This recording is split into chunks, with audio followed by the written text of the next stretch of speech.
So if you've got one of these Hoover Tangleguard, they also have a different version with a fluffy roller up front. Largely, it's going to be the same thing. You get a clog on one of these. They like to clog in many different places because they got a really weird air path.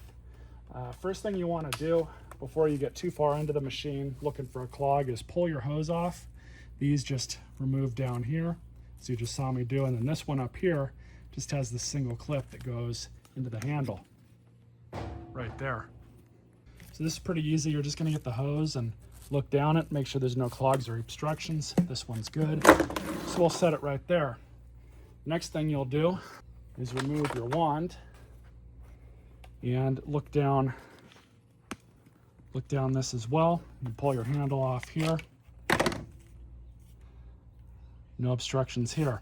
I already know where the clog is in this thing, by the way, but also you have your handle. That's good as well. No problems there. Now, another place bagless vacuums like to clog is, like I said, along the air path. So pull your dirt cup off, check this port right here. That's not gotten clogs in it. I think we're good there. The only other place left is to check the brush roll area.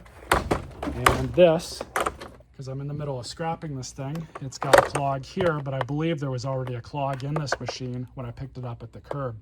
So we've got a clog here. Let's see how we can get that out.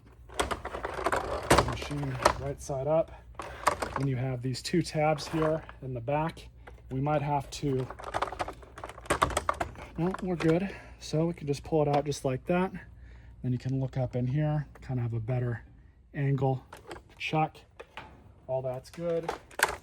Sure enough, it looks like our clog is sitting right in here. Now, in order to get this out, it's not easy on this type of machine without having to take everything apart. They do not design these in such a way that they want you to get into this brush roll area and clean things out, unfortunately. Really telling of the current market of consumer appliances and just random stuff you can buy. Unfortunately, vacuums have really gone that way, especially over the past 10 years. So we've got this clog in it, and honestly, I'm going to try and do this as you would probably do it at home. I have another vacuum over there I could use to suck this out, and it would probably remove it just fine, but most of you probably don't have another vacuum. But what you likely have is something long that you could probably wedge in here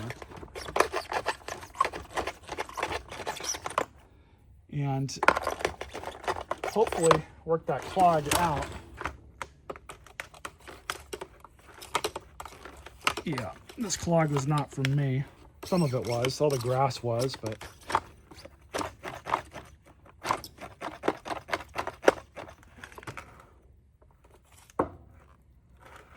pretty nasty, isn't it? So basically you just want to keep working at it, kind of dislodge it out of the way.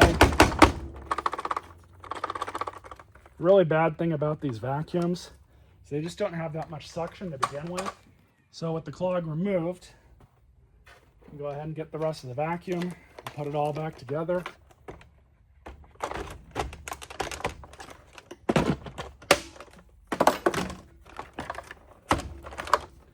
And I've noticed on these wands, they kind of like to go in a certain way.